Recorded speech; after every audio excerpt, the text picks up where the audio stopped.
Next door, you can see why people are upset. When you go home, you should be able to get to your home, right? Not the case for people in Sans Pareil. Roadway issues, flooding, it's been going on for decades. They want a long-term solution. So what is the city saying? On your sides, David Jones is pushing the city for answers. We lose bumpers, we lose front ends. To hear residents describe the situation in Sans Pareil. These people are suffering back here. They're actually suffering. But to know the problem, you need to know the area. Look at that. The neighborhood sits right off Beach Boulevard near Kernan. It may be in city limits, but Sans Pareil feels rural. Everybody out here watches out for each other. You know, it really is just a really nice neighborhood.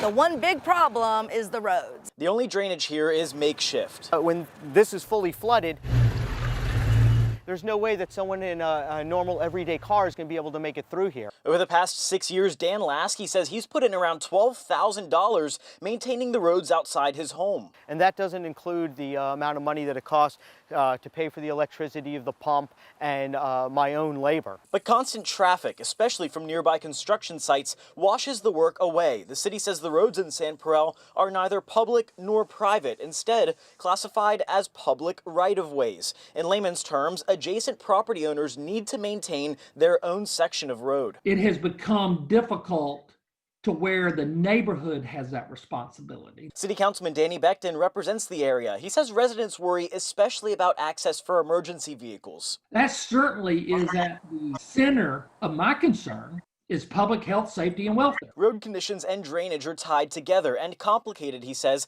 by the gray area around who owns the road. Plus, he says the city can't give citations for not maintaining easements because it's not built into the codes.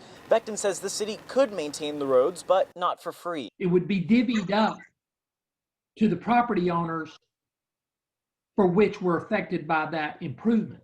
There are other options, but it comes down to collaboration with residents, many of whom say right now they're open to ideas. It's too much. It's too much money for us to do it ourselves. We're not asking for the city to solve our whole problem. We're asking for collaboration so that we can have a reasonably passable neighborhood. David Jones, First Coast News, on your side.